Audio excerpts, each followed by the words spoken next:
A few weeks ago, Shinichi Mochizuki announced a proof of the ABC conjecture.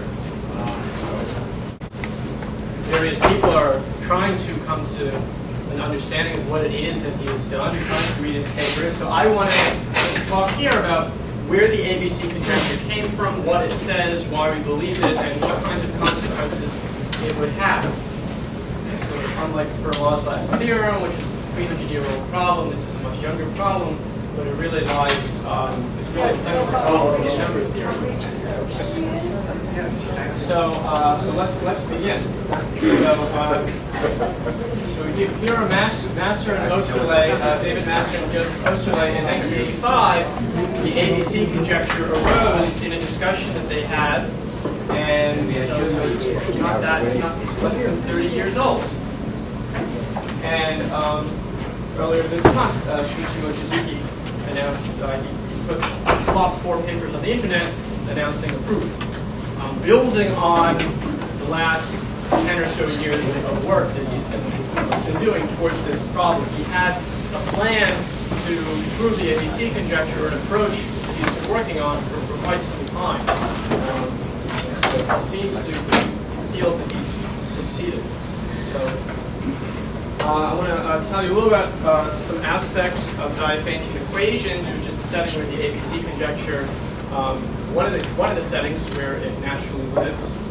Then I'll tell you about the conjecture itself, not just a statement of it, but several different ways to think about it, and certain points of view, certain ways of thinking about it are more useful than others to understand some of the applications, some of the consequences of it.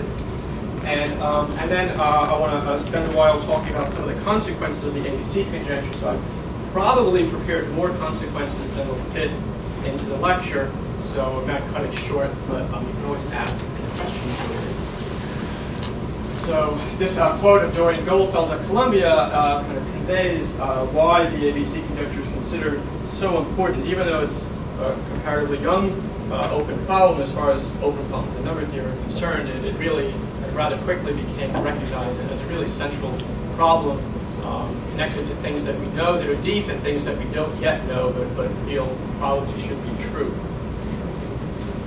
So in number theory, the term Diophantine equation is used to just mean a polynomial equation that has integral, maybe rational coefficients, and the idea is, by calling it a Diophantine equation, we're just saying we're interested in thinking about perhaps the rational or integral solutions to it. You might want to graph it over the real numbers and look at the complex solution, but ultimately we're thinking about it, the interest being the integral or rational solution. So here's some Diophantine equations. Maybe if I remember how to use this laser pointer, let's see. Oh, look, that works. Okay. So here's a first degree Diophantine equation, second degree, third degree. Here's another third degree Diophantine equation. And the interest in looking at Diophantine equations, as I said, concerns rational or integral solutions, trying to understand their structure, and techniques from all kinds of different mathematics have been developed to try to understand solutions to Diophantine equations, from analysis, from geometry, from logic, and so on. And here are some typical questions you might ask. Does the Diophantine equation have finitely interrelated solutions? If there are only a finite number, can you bound the number of solutions? Either there are at most this many, or can you bound the size of the numerator and denominator that might appear in a solution? So it's a different way of bounding the size. And if there are infinitely many, is there any structure there? Can you generate new solutions from old solutions in some systematic way? So we'll take a look at an example of this. So this is a cubic Diophantine equation. Y squared is x cubed plus 8. So I plotted the real solutions there. And here what I plotted are a few integral solutions. Minus 2 zeros there. There's 1, 3, and 2, 4. And of course, if you reflect this y is squared, you have other solutions. And there's some rational solutions that you would probably not guess. And it turns out that this Diophantine equation has only these integral solutions, so this last pair is off the chart, so I didn't plot that. But these are all the integral solutions, and you can produce all the rational solutions starting just from the two solutions, minus 2, 0, which is there, and 1, 3, which is there. For example, if you draw the secant line through them, it intersects the curve at a third point and gives you a new solution to 4. Or if you draw the tangent line at 1, 3, then that intersects the curve twice at the point itself, and then because it's a third-degree curve, it'll give you another intersection, and that will be this new rational point that you would have guessed. So it turns out by drawing tangent and secant lines from known points, known rational points, that you can actually discover all of them just starting from these 2 points, minus 2, 0, and 1, 3. And also taking reflections across the x-axis, but that's comparatively trivial to the interesting geometric idea of using tangent and secant lines to create new solutions out of old points. So this is an example where, although there are infinite many solutions, in some sense they're finitely generated. So this is a nice theorem. More general cubic Diophantine equation of this form, y squared is x cubed plus k, is called Mellors Equation. It used to be called Bechet's equation, but nowadays it seems to be called Mellors Equation. And so Mordell was very interested in this Diophantine equation from really the time when he was an undergraduate, always trying to understand it and think about it. And here's an example of a theorem that he proved. He showed that this equation for each k that's non-zero has only a finite number of integral solutions. Siegel later proved a more general theorem in this direction, but this particular instance is due to Mordell. But when he showed that there were a finite number of solutions, he didn't do it by saying any integral solution xy will be of size at most something. He didn't give a bound. It was an indirect proof, and so it was not an effective proof. He proved the finiteness without providing a mechanism to really give a search area where you know all the solutions are inside of a certain region. And as an example to illustrate the problems that could happen if you want to bound the solutions in terms of the parameter k is right here. Right? The integral solutions to this equation in case 24 are listed here. And of course, once you get to this point, you go up to 1,000, 2,000, and you don't find any solution. Okay, probably I'm done, but in fact, there's this last pair of integral solutions right there. So if you want to give a effective bound on the size of the integral solutions, say as a function of k, you have to anticipate it might not be a simple formula because you have this kind of outlier here. So it turned out that the first effective solution to the problem of bounding integral points on the Mordell curves was given by Baker in the 1960s using his method of linear forms and logarithms. So he proved an absolutely effective bound. Whoops, sorry about that. Sorry. He proved an effective bound here that, right, in terms of k, e to a very large number times k to a very large number. Any integral solution, it suffices to bound x. Once you bound x, then of course you bound y. So he could bound x in terms of a number, even when k is 2. This is kind of high. So it's effective. To bound effective just means here's a formula. It doesn't mean that you can actually carry it out. Yes, question. Are those the 10s important to make it sharp, or are they just nice? No, it's just he got something. Here it is. Yes. Then you could ask whether this bound is achieved for finitely or infinitely many k's. Well, we don't expect this is anywhere close to the truth. So after Baker proved this, so Stark a couple of years later proved a refinement to this. He was able to reduce the exponent from 10,000 down to any number bigger than 1. Okay? But it's still exponential in k, and the base, well, it's effectively computable. It doesn't mean you want to do it or that it would be a nice small quantity. Okay, but if you wanted to get the exponent anything bigger than 1, you could do it. So if you take logs, then the log of the length of the solution in decimal is bounded as essentially, or k to the first morally, but any power slightly bigger than 1 would do. Again, we don't expect that this is really the true state of affairs. So we can ask, well, there was an improvement on this. Stark and Trotter thought about this question, trying to improve this, and the expectation is that the bound should be polynomial in k, and not exponential in k. So the conjecture on this is due to Hall, Marshall Hall, who's a group theorist. It was a conference on computers and number theory in the 1960s in England. And at this conference, he, based on numerical data alone, well, not alone, but based partly on numerical data, he proposed that the size of x should be bounded by a quadratic function of k. Okay, there's an absolute constant c that fits this bound. And how would you verify, if somebody proposed this to you, how would you test it out? So something you can do is you can just take known examples of Mordell's equation and just feed the x into here and the k into there and just take the ratio, you get a lower bound, and if this universal c exists, you can get lower bounds. So he thought 25 should work. And on the basis of the numerical evidence at the time, taking a couple of examples, so here the first equation, that was the one I showed you before with 24, if this c worked in all equations, it would have to be at least 14. Here, new examples, at least 18, at least 23. So this was the data that Paul had in other examples. So he thought 25 should work. But it turns out that, well, with more computer power, you can find more examples like this one. And so if this conjecture were true, the constant would have to be over 2,000. Okay, so no Elke's found this.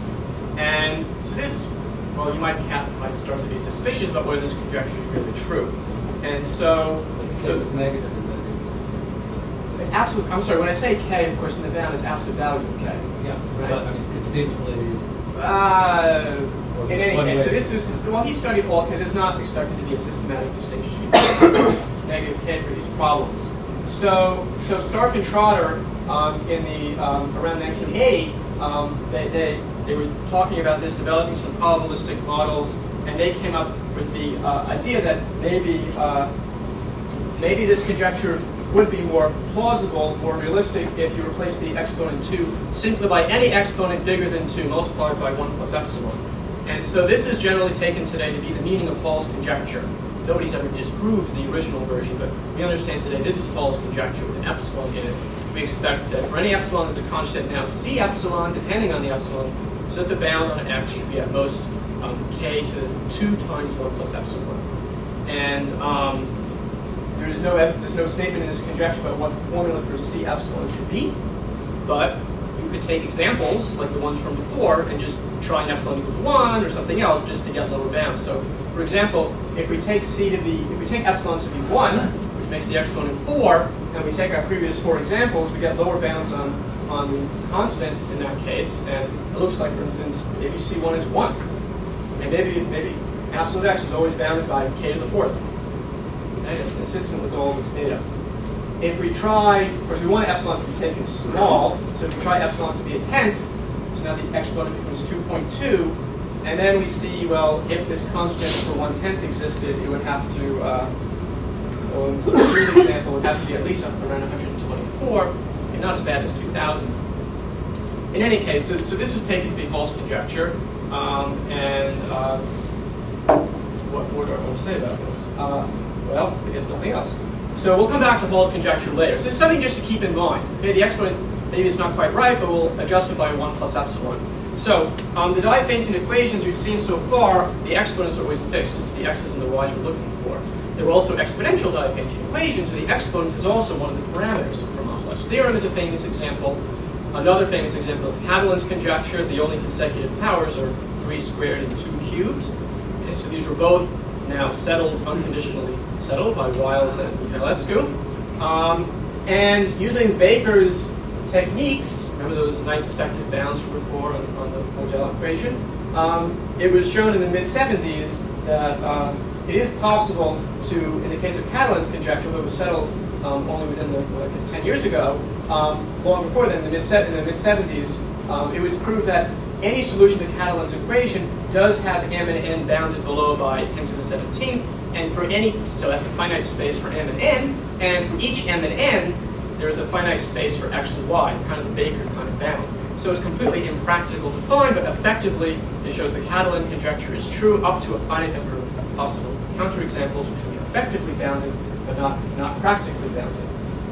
So these bounds are achieved by analytic methods, and Serge Lang, when he was writing a book on elliptic curves and Diophantine analysis, after discussing the proof of these bounds like 10 to the 17th on the exponents, he wrote that it would be really nice if there was some way that you could bound the exponents in these integral Diophantine equations using algebro-geometric techniques. And so this was in 1978.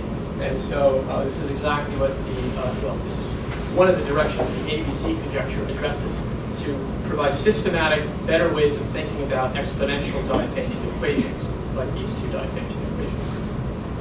So now we're ready to see what the ABC conjecture is all about. So to talk about the ABC conjecture, we need to know what the radical of a number is. So it's very simple. The radical is just the product of the prime factors. Don't worry about the multiplicities. Okay, so here's some examples of radicals. Very simple. The radical of 10,000 is just 10. Okay, so it's just the product of the prime factors. So it's easy to think about. Might not be so easy to find. If I gave you a large number, it's not so obvious. How do you define the? It's not so clear that you can find the radical without literally having to factor the number. There's no known way to find the prime factors without simply finding the full prime factorization. And so this makes the radical something that can be computationally hard to deal with. In fact, it's not even obvious as a special case to say n is a square-free number, no multiple prime factors. That means the radical is the number itself. As far as I know, it's still an open question to efficiently, maybe even effectively, figure out how to decide if a number is square-free, it's equal to its own radical. So that's the radical. So it's not the square-free part of the number, it's just the number with the multiplicities of the primes stripped off, replaced with 1. So just to give you a feel for the nature of this radical, here's an example of a subtle theorem. That if you give me relatively prime numbers a and b, positive integers, and a plus b, and look at the radical of a times b times a plus b, which is the same as the radical of a times the radical of b times the radical of a plus b. Because a and b have no common factors, a, b, and a plus b have no common factors. That the radical on relatively prime numbers takes a particular value only a finite number of times. For instance, here's the complete list of a's, and b's, where a and b and a plus b, their radical of their product is 30. Okay, so these are the only, so for example, so here we have that's supported at 3, that's supported at 2, that's supported at 5. Okay, so these are the only examples where a plus b, a, b, and a plus b have product with radical 30. Where a and b are relatively prime. Okay, so of course you can generate lots of examples if you throw in multiple prime factors, but that's not what I'm talking about. A and b are relatively prime. The radical, as you move through pairs of relatively prime integers, the radical only takes a given value of a finite number of times. So distance, you only have a finite number of integers in the plane of distance below a given bound. But this is a pretty subtle theorem. Okay? I was scrambling around 2 nights ago trying to, in a few minutes I generated these solutions. And I was like, how do I go through all of them? So fortunately, there's one page on the internet where this is listed, claimed to be the complete solution. So we'll take it. Just to give you a feel for what this means in other language, let's replace integers with polynomials and prime factors. Let's say with the complex numbers. So prime factors are kind of like roots. And so the statement the radical is only taking a finite number of values, it's just like saying, if you give me, here's a set of complex numbers, and I want to pick polynomials that only vanish there, and they don't have any common roots, and their sum also only vanishes there. It's not so obvious how to find examples of polynomials that, two polynomials without a common root that vanish on a restricted set, and their sum also only vanishes on that restricted set. And it's literally exactly the same kind of problem here to give you a feel for why you should only expect a finite number of solutions to this kind of expression. The analogy between integers and polynomials is actually going to be a theme that we'll be seeing occurring later on. It's pretty important philosophy of number theory to compare integers to polynomials.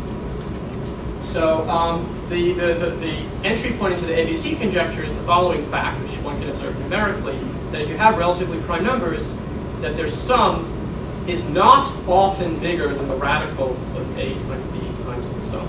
It's not easy to find these. Well, I mean, it's not easy to find. If you pick pairs a and b at random that are relatively prime, it usually will not happen that the sum is bigger than the radical of a times b times a plus b. Okay? In fact, if you take all the pairs below 100, just run through it on a computer, you find this only happens 6 times. There are over 3,000 such pairs, but you only find 6 instances of this taking place. Okay, so I've listed them all there. And we're going to be looking at such numbers a and b. So we want to think about a and b and a plus b together. So we'll just call an ABC triple just means a triple of numbers A, B, and C, where A plus B is equal to C, and A and B are relatively prime positive integers. Okay, so here's some examples of ABC triples. Okay, look at the last one, parametric family. But you don't need to see. C is determined by A and B, but it's a good language just to talk about a triple ABC. A plus B is equal to C, and A and B are relatively prime. So these are ABC triples. And although I said it's not so easy to find examples of this at random, one can easily write down infinitely many instances of this. You take A to be 3 to a power of 2 minus 1, B to be 1, and C to be 3 to that power of 2. A high odd power minus 1, a high 2 power of an odd number minus 1 is highly divisible by 2. And so if you look at the radical of this A and B and C, so B, of course, doesn't contribute to the radical.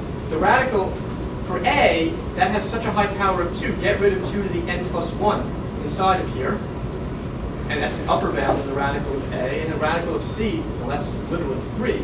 And so this radical is at most this. That's less than 3 over 2 to the n plus 1 times, there's Cn right there. That's less than Cn. And so what we see is that Cn divided by the radical is at least as big as 2 to the n plus 1 over 3. So here's an example. It's not just the ratio is bigger than 1. It's kind of going off to infinity. So you can find examples of this phenomenon, but you're not going to find them at random. So although it's not true that the sum is bigger than the radical of this expression at random, that doesn't happen so much, it does turn out if you increase the exponent, you suddenly discover that you have more control. For example, so there's a website called the ABC at Home Project. And if you try to Google this, it's hard to find. You often, at least in the U.S., you often find an ABC home and apartment company. So maybe put the word math into your search box, and that'll probably eliminate that. So in any case, so the ABC at Home project is doing for several years, quite a few years, been doing searches using computers around the world. People have idle time to search for solutions to this inequality up here, C bigger than the radical. And it turns out in all the examples they've tested, which includes all C's up to 20 digits, that all but 3 examples actually have C less than the radical to 1.6. All but 13 have less C less than the radical to 1.5. You drop it to 1.4. All but around 200 examples that have been found satisfy that inequality. So C might not be less than the radical, but if you make the exponent a little bigger than 1, all of a sudden it seems that most of the time you can get this inequality. So this is in fact the conjecture of Master and Osterley, the ABC conjecture, that for any epsilon bigger than 0, there are only a finite number of ABC triples where C is less than the radical of ABC to the 1 plus epsilon. Okay. The moral idea here is that it's very hard to find an ABC triple where all the numbers are very highly divisible by primes. If you have a prime showing up to a high multiplicity, there should be a large prime showing up somewhere else. So here are some examples of this. Okay, you have a high power of 3, you have a comparatively large prime 109 compared to the other primes. And so I have a book here. So there's a book in the library called Factorizations of B to the n minus 1 for B equal to 2, 3, 5, 7, 10, 11, and n up to high powers. And so it's not one of the greats of English literature, but if you open it up and take a look at all these factorizations of 2 to the n minus 1, 7 to the n minus 1, and you notice that most of the time the factorization involves large primes to first powers. There might be some small primes to high powers, but they have to be compensated by large primes to the first powers. And the ABC conjecture quantifies this in a certain way. All right, so that's the ABC conjecture. We'll see how to express this in several ways. So first of all, as we just saw, you need the epsilon in the conjecture. You can't take epsilon to be 0. If you set epsilon to be 0, the statement of the conjecture is false. And also, if you can ever prove the conjecture for some value of epsilon, then, well, like with many theorems in analysis with an epsilon, if you have it for 1 epsilon, it will be automatically true for all larger epsilon. So we only care about the conjecture for proving it to deal with small epsilon. Whoops.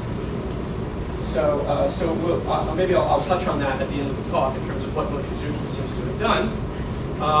So the framework in which Master and Osterley were led to the conjecture involves some sophisticated mathematics and number theory, although it's not evident when you look at the statement of the conjecture. So Osterley, he wrote that the context in which he was led to the conjecture with Master involved, he was thinking about a certain conjecture in the early 80s due to Spiro about elliptic curves. And this was the setting in which he was trying to come to grips with what Spiro's conjecture was saying, trying to understand it. And Master went to a talk that Osterley gave about Spiro's conjecture. When Master saw Spiro's conjecture written on the board, he kind of thought that it didn't look like the elliptic curve context was truly necessary to have a conjecture there. It should be possible to extract a meaningful conjecture without the overarching setting of elliptic curves.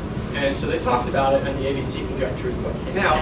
And also at the time, as kind of to back themselves up, at the time they didn't have the ABC at Home project, so there was a related elementary theorem on polynomials that had just recently been discovered, and that kind of gave them some confidence that they were going in the right direction.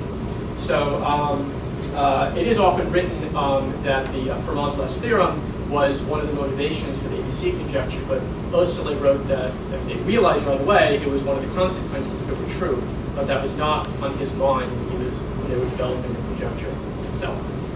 And actually, it's funny that the first place when the ABC conjecture showed up in print was a list of open problems that Master contributed to a conference, to Roth's 60th birthday conference. And in it actually starts to disprove or prove that for every epsilon greater than 0. So maybe they thought it was false. So, interesting.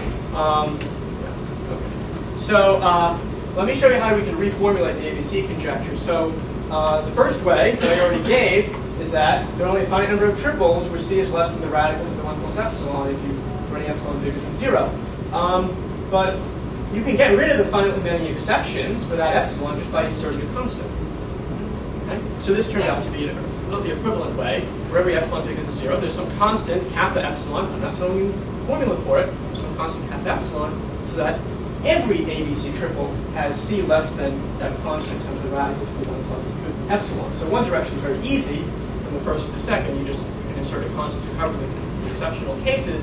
And to go from the constant, the conjecture with the constant to the one without it, it's important. You see, you're quantifying over all epsilon, so you can just do C epsilon over 2 trick to remove the constant up to a finite number of exceptions. So these two versions are equivalent. I think the first one is kind of easier to deal with in terms of thinking about it for the first time because there's no mention of this finite constant. Okay, but these two ways are equivalent ways of stating it, which are quantifying over all epsilon.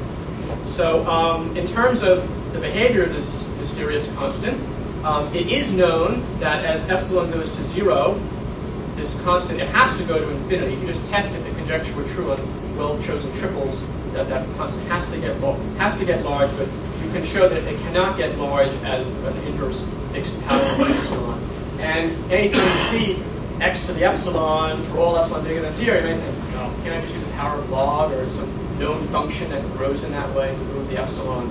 But you cannot replace the kappa times the radicals of the epsilon factor with the fixed power of the log of the radical. So again, this is just found by testing on specific families of ABC triples and discovering that if these things were to happen, that you would run into a contradiction. So let's see. Here's a second way to think about the ABC conjecture. We don't have to only talk about positive numbers. We can just take any non-zero triples, A, B, and C, where A plus B is equal to C and A and B are relatively prime. Let's allow negative numbers. Again, do negative K in the Mordell equation. So let's announce some negative numbers. We'll just, of course, define the radical. You just don't worry about the minus sign. And so you can just formulate the first version of the ABC conjecture, replace C with the maximum of absolute A, absolute B, absolute C. And then, of course, you can remove the finitely many exceptions just by, again, inserting the constant. So this is the usual way the ABC conjecture will be stated for all non-zero integers A and B, where A plus B is not 0 and A and B relative to prime. You have this behavior that you can get this bound for every epsilon bigger than 0. Questions? And you can turn this around. If you take the first form, you can take 1 over 1 plus epsilon on both sides over every epsilon. So you get a lower bound. The radical is bigger than the max to the 1 minus epsilon.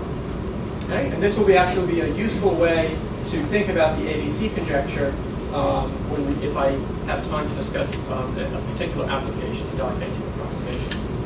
Okay, so we have all these different ways of thinking about the ABC conjecture. How do we test the ABC conjecture? Well, in this form where we have for every epsilon, we have this bound on the maximum, what we can do is, let's take the log of both sides, and just tell the log of the max over the log of the radical is bigger than 1 plus epsilon. And so, with a finite number of exceptions, it says, hey, why don't I just take ABC triples and look at that log ratio and see how much bigger than 1 it could be. I mean, it might be less than 1, then we're not interested in it at all. So this is the example with the largest known log ratio bigger than 1. That's it, 1.6. You may say, well, what about that bad example with the Mordell equation, the 815 thing? What log ratio is that? So that bad example, I'm sorry, this is the worst example, the one that Elke's found. So for this example, if you think about it as A plus B equal to C, and look at the log ratio, it's only 1.115. So it doesn't look so bad anymore. In the setting of the ABC conjecture, it doesn't look like it's providing bad evidence for anything anymore. Okay? And so you can find tables online of people who have calculated these log ratios, and the top 20 examples. Anyway, this is the biggest one, 1.6 is the largest. It looks like, for example, nobody's ever found an example where the ratio is 2. Okay, so maybe the ABC conjecture should be true when epsilon is 1 with kappa equal to 1. Maybe the maximum is always less than the radical squared. Nobody's ever found a counterexample to that. Now, I mentioned that Master was inspired partly by polynomial analogs. So it turns out that there's an analog of the ABC conjecture for polynomials that's a theorem. And it involves the radical of a polynomial, which is just the product of the linear factors, the product of the irreducible factors, or the complex numbers, the product of the linear factors. And in the polynomial setting, the degree of the radical has a geometric meaning, it's the number of roots. Okay? And moreover, in the polynomial setting, there's a formula for the radical. See, for integers, you can't write down the radical by a formula other than this definition. But here's a formula for the radical for polynomials. If you divide a polynomial by the GCD with its derivative, that is the product of the irreducible factors. So one has algebraic formulas for polynomials, so that there's no analog of this that's known in the integers. And this is going to be very crucial when we formulate and prove, I think in one slide, the ABC conjecture for polynomials. This is an example of the stark difference between integers and polynomials. We have this extra data. Using differentiation, I have this extra structure, I have a formula for the radical other than this definition. So here's the ABC conjecture for polynomials. The theorem of Stothers and Mason. They discovered it independently, and people who were thinking about the ABC conjecture didn't know about Stothers' work for a while, even though it came earlier. One sees in literature references to Mason's theorem, and then somebody knows like, oh, Stothers found this too. And so now this is the Mason-Stothers theorem. And it has this beautiful formula with no epsilon in it. If f plus g is equal to h, and they're non-zero relatively prime, not all constant, the maximum of the degrees is less than or equal to the degree of the radical minus 1. So not only is epsilon equal to 0, you even have a minus 1 on the right-hand side. A nice, clean formula, totally elementary theorem of polynomials, and it was only discovered in the 1980s. We'll get a feel for why this is such an amazing theorem. Even though the proof is short, it has some pretty striking consequences. So to understand, correlate this with the ABC conjecture, if we take the ABC conjecture and take the logarithm of both sides to make it look similar, to see why it's similar, we get the log of the max on the left is less than the log of the kappa times the rad to the 1 plus epsilon on the right, and so we get the maximum of the logs is less than 1 plus epsilon times the log of the radical, but then we still have this constant on the right side. So in the polynomial setting, if you compare these, the epsilon is 0, and this is just a minus 1. So it's nice, crisp, and clean compared to the integer case. So let's prove it. I guess we'll do it in 1.5 slides. So I want to show that if f plus g is h, that we have this inequality.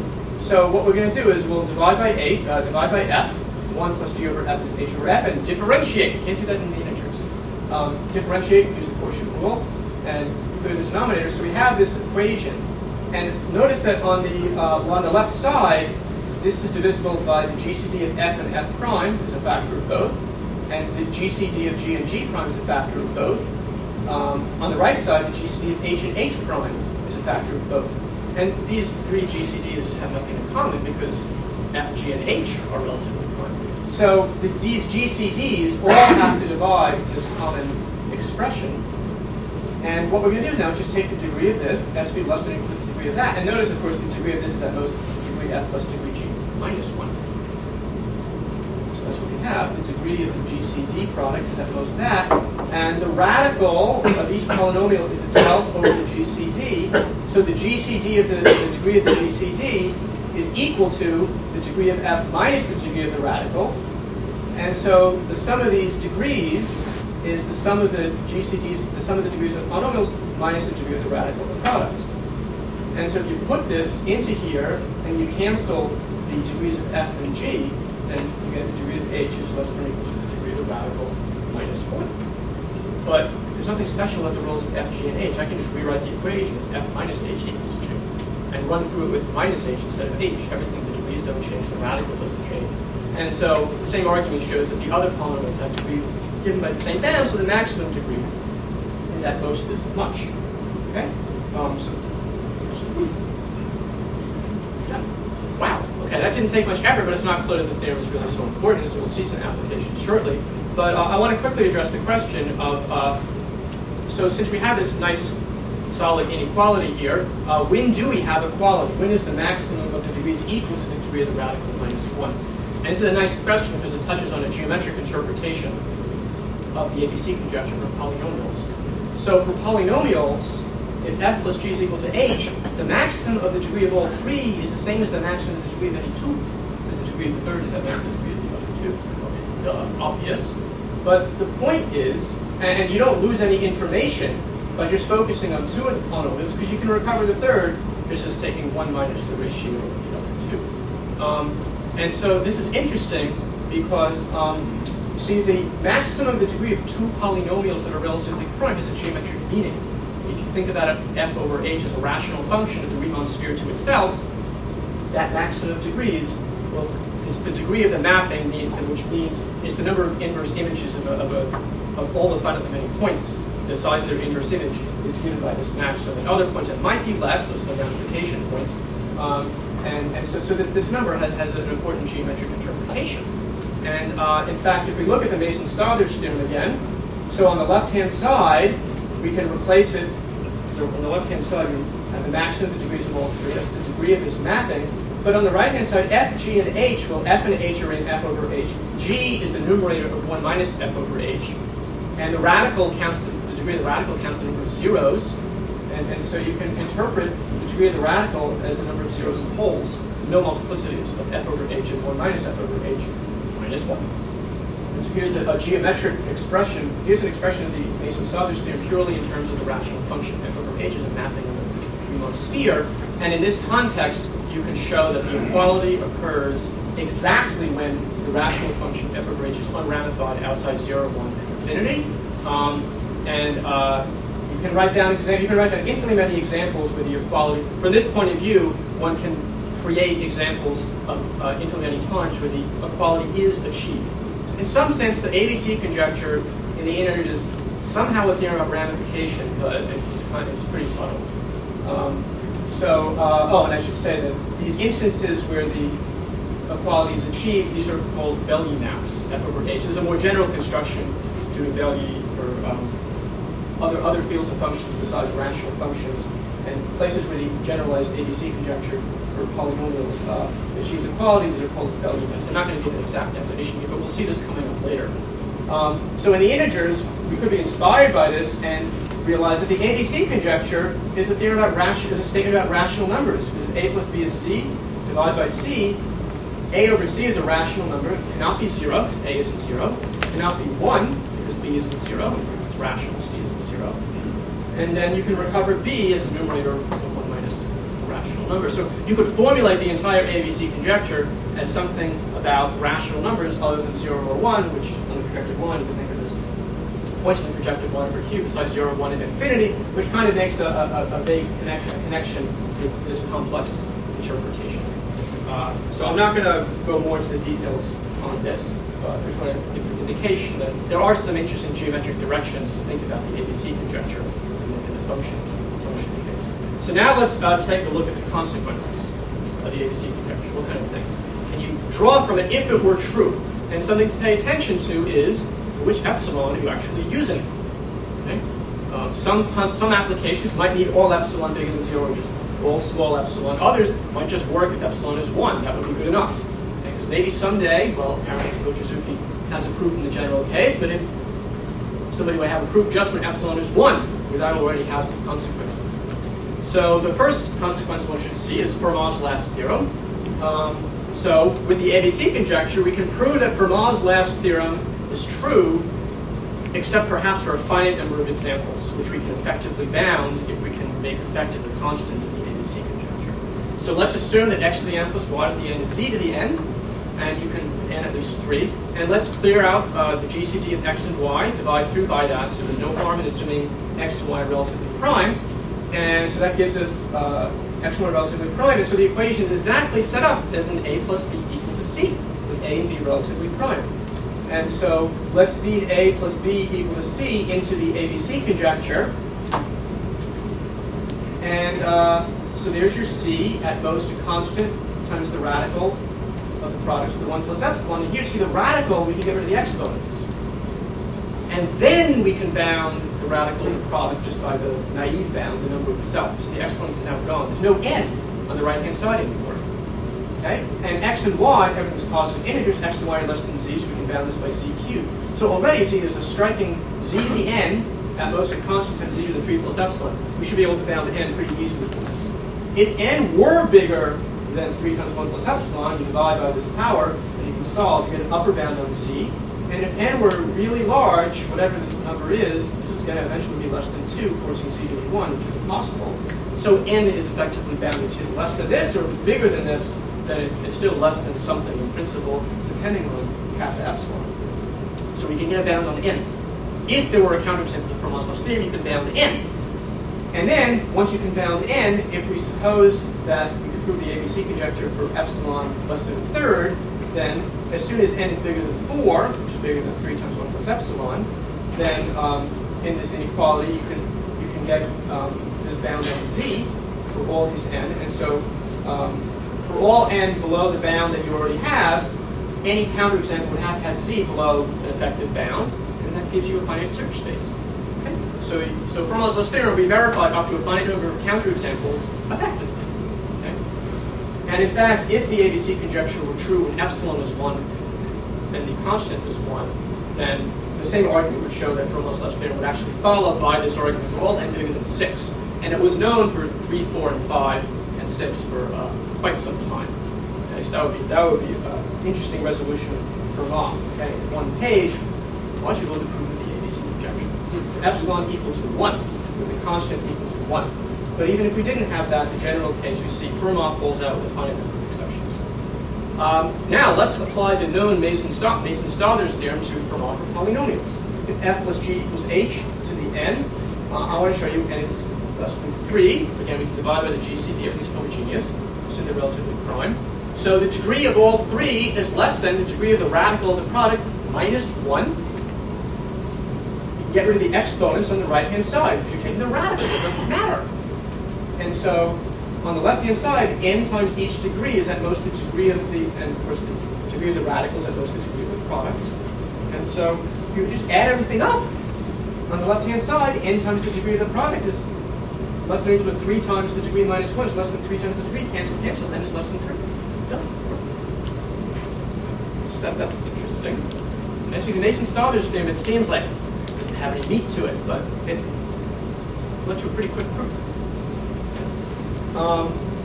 You could push this through if you're over polynomials and over field characteristic p. Everything goes through as long as n is not divisible by p. If n were, let's say p, for example, characteristic p, there were tons of counterexamples to Fermat, and that's not very interesting.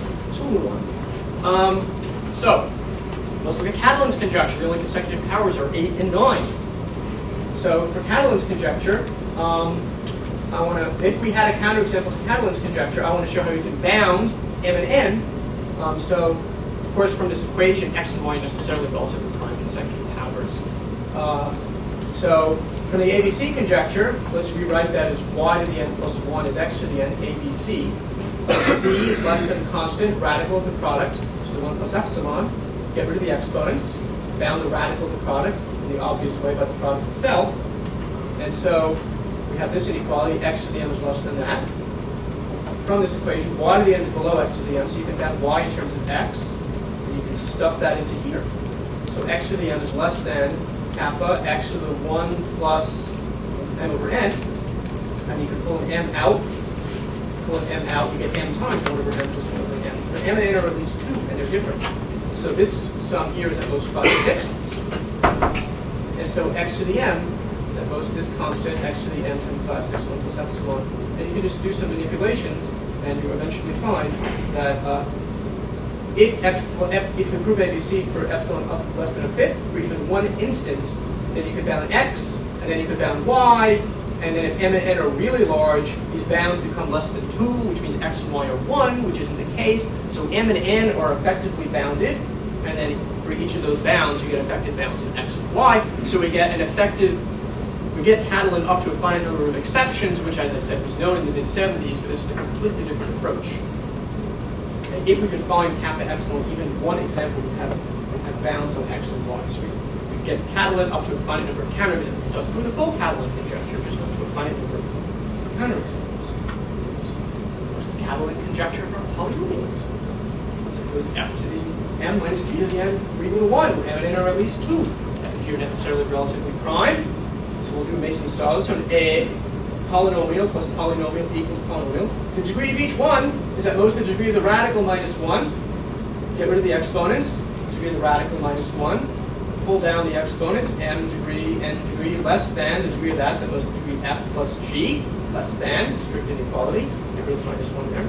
So then you just solve degree of f below degree of g over n minus 1, degree g below degree f over n minus 1. Feed each one into the other, and you can get the degree bounds, and m and n are both at least 2, and so this of course only holds when we have degree 0, so they have to both be constant, which is not what we're in this situation. Because you get Catalan, you get Catalan in all cases, no finite number of exceptions, or 0 number of exceptions. All right, so Roth's theorem. Okay, so this is a really interesting instance. So you don't. All the other examples, they were literally the form A plus B is equal to C. So seeing the time, I think this will be the last application I show you. I have some others further on, and then I'll cut to say a few things about Mochizuki's proof. Not that I understand it or anything, but a few comments on it. So I want to show you. Here's a theorem which doesn't sound like it's the form A plus B equals C at all, but it's possible to apply the ABC conjecture to it. So if you have an irrational number that then using pigeonhole principle, non-constructively, or using continued fractions, it's possible to show there are an infinite number of rational numbers A over B that approximate alpha within 1 over B squared. So if alpha were pi, for example, a famous instance of this is 22 over 7, which approximates pi far better than you would expect given that its denominator was only 7. So for any irrational number at all, you can find infinitely many approximations of alpha that are very good given the size of the denominator. Roth proved, and this was the end result of many investigations by various other mathematicians, he showed if you bootstrap that exponent of 2 to anything slightly bigger, all bets are off. There are only a finite number of solutions if alpha is an algebraic number, the group of a polynomial with rational coefficients like the square root of 2 and 2. If you have an algebraic irrational number, then for any epsilon bigger than 0, you cannot approximate alpha by a fraction that well infinitely often. There are only finitely many solutions. So of course, if there are only finitely many, you can shrink a constant down to remove them all. So another way to say it is that if epsilon is bigger than 0, there's a constant depending on the alpha, depending on epsilon, so that you cannot approximate alpha by any rational number better than the constant over this denominator to the 2 plus epsilon. So this whole result of Dirichlet, that you can do this infinitely often, is totally impossible if the exponent is anything bigger than 2 and alpha is an algebraic quantity. The catch is that this this proof proceeds essentially by assuming that there are an infinite number of counterexamples and then using them to kind of build on each other to create a contradiction. And so then if you actually try to apply this in an example, you're kind of stuck because you don't have like a bound beyond which you can be sure that there won't be any solutions in search below that bound. So there's no known proof of Roth's theorem that's effective yet. Okay? Let's see. So here's Roth's theorem. So I want to look at the relation between the ABC conjecture and Roth's theorem. So we get a lower bound. Remember I mentioned that lower bound version of the ABC conjecture? Put the 1 plus epsilon on the other side as 1 minus epsilon. So here we have rad of ABC at most matched to the 1 minus epsilon. And so let's go back and forget the C. Let's write it as A plus B. So, and I can get rid of the final of any exceptions by throwing in a constant. And so here I have an expression, radical of AB, A plus B is at most matched to 1 minus epsilon, which is a constant for all relatively prime A and B, where A plus B is 0. And there's a beautiful generalization using the Bellier maps, the ones that optimize ABC for the polynomial case. Using well-chosen Bellier maps, you can replace AB times A plus B with any integral polynomial in 2 variables that's homogeneous and has no repeated linear factors. And you can show for any such polynomial, the radical of the value is at most some constant, depending on the polynomial and the epsilon, and you can replace the exponent of 1 minus epsilon with degree minus 2 minus epsilon. So in the ABC case, that's actually a special instance of this, using x times y times x plus y. But from this, if this is true for all epsilon, you can generalize it to this. Notice minus 2 plus epsilon. We're going to use this with Roth's theorem. So there's this great generalization, but this relies on these subtle maps that optimize ABC, the polynomial case. So it's a nice connection between the integral and polynomial theories. So I just repeated the statement up here that I had in the last slide. The radical is at most this value. So let me just show you how this works in one example. If the polynomial is x to the d minus 2y to the d, if d is at least 2, so it's not linear and it's irreducible, then what this is saying is for a rational number in reduced form a over b, the value is not 0 because the d through 2 is irrational. If you plug in the values a and b into the polynomial, the size of this number is at most its radical, and the radical is at most this constant, which now, for this particular polynomial, I'll write c d epsilon, depends on the d. And you match it to d minus 2 minus epsilon. So put the negative exponent by itself, and then the max to the d is, of course, at most b to the d. And so now just divide through by b to the d, and a over b to the d minus 2 is at most a constant over the max to the 2 plus epsilon. Now, if this rational number is a very good approximation to the d root 2, then it's bounded away from the other roots of t to the d minus 2. And so what you can do is, you pull out the factor over the complex numbers, pull out the factor where the root of t to the d minus 2 is d to the root 2, and all the other factors can be bounded. Essentially, if a is very close to the d to the root 2, so a is roughly the d to the root 2 times b, so this quantity is very close to this difference times the derivative of this polynomial at t to the d minus 2 at d to the root 2. And then this maximum is going to be roughly d to the root 2 absolute b.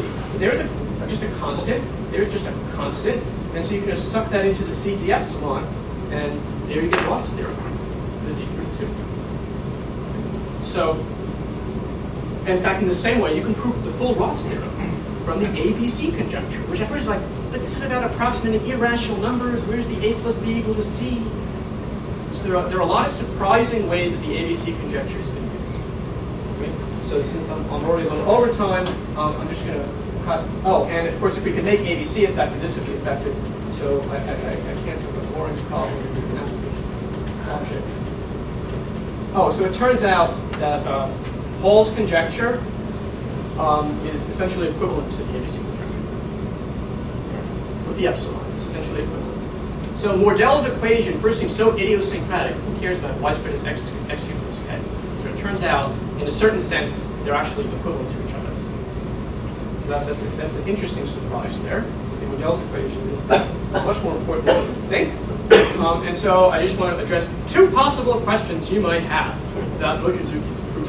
First, how do you do anything with a plus b equal to c? And the second is it effective? could we get Fermat out of his proof, a new proof, not Wiles' proof? So in terms of how do you do anything with a plus b equal to c, you have to take that equation and put it in some like meaty context to get anywhere, and so you do the same thing that Wiles did for Fermat's last theorem. If you have a plus b equal to c, you can write down an equation with an elliptic curve. And what Mochizuki, this is called the Fry curve, because Fry came up with this idea for A, the end of B, and C at the end. He could study this elliptic curve whose roots are related to an equation of this form. And what Mochizuki really did is he proved Shapiro's conjecture about elliptic curves, and then the Fry curves is just a special case of that. Okay? And so by taking this equation, creating a Fry curve, and feeding it into Shapiro's conjecture, which is what Mochizuki, one of the things he really proved, then the ABC conjecture falls out. Okay, so that's how a plus b equals c actually gets put into some kind of sophisticated context. In terms of the, and I should say, see, there's no theory of differentiation on the integers that goes anywhere. Number theorists were always dreamed of finding some analog of differentiation that has all the benefits that we've been able to use it for in the polynomial or function field case. Mochizuki has apparently discovered a very sophisticated analog of known geometric constructions that use differentiation. And this is basically what his idea was. He's been trying to do something like this for 10 years. That seems to be what he's done. But it's not no kind of naive formula or method you can just write down so easily. In terms of effectiveness, unfortunately, the answer is no. I wrote to him and I said, so if you try to unwind the proof and write down ABC from it, would you get effective constants for kappa epsilon? He said, unfortunately not. If you try to apply his method to an instance of ABC, you have to go through a whole bunch of reduction steps involving these Bellier maps, which can be very enormously complicated, huge numerators and denominators, and it's a big mess, and it really looks completely incompatible with the idea of effective estimates. So it looks like we really don't have effective proofs of all these results, especially no effective proof of Ross theorem yet, but once people really understand the proof, assuming that everything works out and it is a proof, hopefully the situation should improve and maybe it can be made effective. So only time will tell. So I'll stop there. Thanks.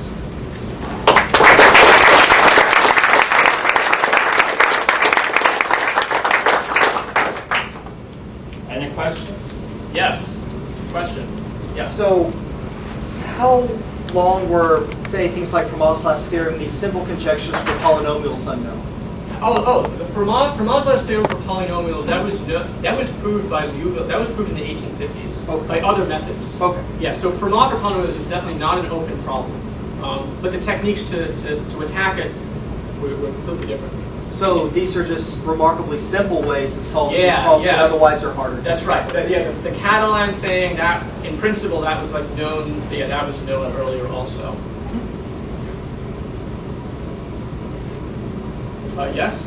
Are you saying that one can reformulate the ABC conjecture in some certain geometric statement in P1 over Q3? So you can express, so if you look in, there are several, one thing that I didn't mention is like, for instance, Noam Elke's showed the ABC conjecture implies Mordell's conjecture by finiteness of rational points on curves of genus bigger than 2 and bigger than 1. And so, if you look at his paper, you'll see how you can reformulate the conjecture in terms of mappings of curves to the projected line and things omitting 3 points. Yeah. Do you know if Beal's conjecture followed from ABC? So Beal's conjecture, does Beal's conjecture follow from ABC? Is that the one about x to the p equals y to the q equals e to the r? Yeah. So if you allow the exponents, like Fermat, they're all equal. If you just allow them to be other numbers bigger than 2, that might not be the same, but at least bigger than 2, then the x to the p equals y to the p equals e to the r should only have a finite number of integral solutions up to scaling. This sounds to me like the Fermat-Catalan conjecture. Probably the answer is yes, but it would only fall up to a finite number of exceptions. Probably will not be able to get the full thing. There's a subtlety. Do you insist that the parameters be relatively prime or not? If they're not, Paul's conjecture, I didn't say that they had to be relatively prime, and really that does follow from ABC, but you have to be careful to make sure to account that your things might not be relatively prime. So it probably follows, but I don't exactly. Only up to a finite number of exceptions. Other? Yes? Is there any some ABCDEF conjecture. Oh, yeah, can you do an ABC? Yes, so can you do ABCD conjecture? What happens if you have more than 26 terms? This is interesting. You don't have to extend the alphabet. Yes, so there is an N conjecture. And yeah, so you have a sum of numbers equal to another number, and the problem is to say that they're all relatively prime, they're relatively prime in pairs is no longer the same circumstance anymore. So I think you have to assume that they're relatively prime in pairs, and no subsum is equal to 0. And then there's a similar conjecture. The exponent, instead of being 1 plus epsilon, I think it's 2n minus 5 plus epsilon, and it's 3. It's 1 plus epsilon. I don't believe that Mochizuki's argument directly applies to that. His thing was doing with Shapiro. The Shapiro's conjecture is essentially equivalent to ABC. I don't think I've ever seen any equivalence between the N conjecture for bigger N and like the case N equals 3. So I don't think it touches on that. But yeah, you can look up ABC N conjecture and you can find that. There's an ABC homepage and you can find it discussed. Other questions? Yes. One more question. One more question, then we'll, yes. Is there any generalization of this that makes sense for Gaussian energy? You can do the ABC conjecture in number fields. There's nothing special. I talk about integers and rational numbers. Absolutely, you can do the ABD. You can replace everything with algebraic integers, algebraic numbers. Yeah, absolutely. But the formulation becomes more complicated. You have to talk about heights and things, which you can avoid in this context. But absolutely. Yes. Easy to prove? Oh, and Mochizuki did that too. Yes, yes. No, I'm sorry. Right. So Mochizuki, he proved ABC over number fields. He proved Shapiro's conjecture over number fields. Yes, it's not just over Q. Yes. So that's it. Okay. So we're out of time. So thank you very much.